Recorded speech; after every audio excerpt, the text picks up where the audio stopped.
of the recipes that we prepare here in the 207 kitchen, we kind of figure are for you, your friends, your family. In this case, though, we take it a little step further. Lynn Archer is with us from Archer's on the Pier in Rockland, making something that will make a nice gift. If this is a dish you'd like to give as a present, what are we making today, Lynn? We're making pumpkin bread, and the pumpkin bread can be made in many ways. You can do a lot of different variations. All right, why don't we get started? We'll sort of explain what you have in mind, but let's get cooking here. We're not cooking because we're not using any heat. This is kind of nice. Right in the oven. Yeah. So 1.5 cups of flour, 1 full can of pumpkin. Right. Is this a dish you like to make year-round, or do you make it more in the fall and winter, sort of what we think of as the time of year for pumpkin? But when I make this, you know, I usually make a double batch, and I'll make a loaf for home, and this will actually make 1 regular size loaf, but it also will make 4 small loaves. And that was your thinking when we talked about the presents, go ahead, is that, you know, if you want to just make a loaf for your family, make the 1 big one. But if you want to give them as gifts, then the small ones are perfect. Right, absolutely. 1 egg, and whoops. Oh, I'm going to call you out. That was an amateur move. That was for someone an amateur who has move. cracked 1 trillion eggs in her life. That's so bad. And that wasn't just a little piece of shell. That was half the shell. Half an egg. Oh, mercy. That's abnormal. I got something I can hold over you for a while. Yes, you can. Well, we were talking about something earlier, so there it is. So 1 egg, pinch of salt, half a cup of brown sugar, half a cup of white sugar. Okay. And where does this recipe come from, Lynn? This is a nanny. Your grandmother again. She actually had, before she passed away, she hand wrote all of her recipes in a book. Yeah.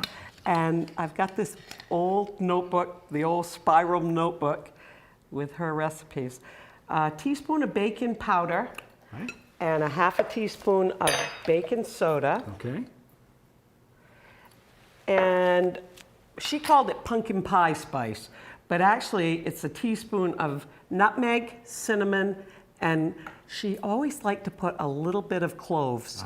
All good things. I love all of those spices. And when you put them together again with pumpkin, that's right. Yeah, that's the taste of autumn. That's the taste of winter. That's that. Just wonderful. And it smells good in the house. And then 1/2 cup of melted butter. Okay.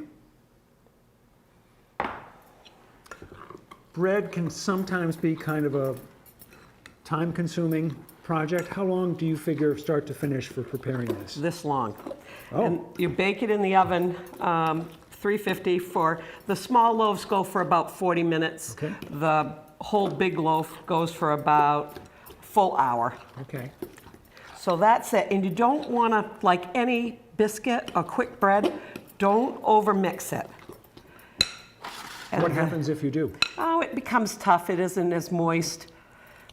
So the good part about this one too is if you have somebody that you know that maybe can't eat nuts or is a chocolate lover, I like adding like chocolate chips, walnuts, cranberries. You know, you can do any variation. So you can adapt. You can add, you can subtract, you can do whatever you want. And just stir them right in like that. And those are walnuts that you've These added? are walnuts. That's it. Add some chocolate chips. Nice. Chocolate. So many people just love chocolate. And chocolate and pumpkin whoopie pies are pretty darn good too. Soft chocolate pumpkin cookies. Yeah. But that's it. Bake them in the oven and you're done. All right. And you've got one that you made that I do. I'll bring out just to share with everybody.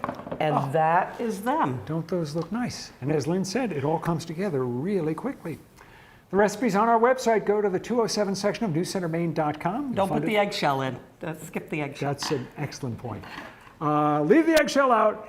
Put everything else in. Follow the instructions of the recipe on our website, and you'll find more information on the website as well about Archer's on the Pier. Nice looking dish. Thank you so much for sharing it with us. Thanks, everyone. And we're going to be back right after this.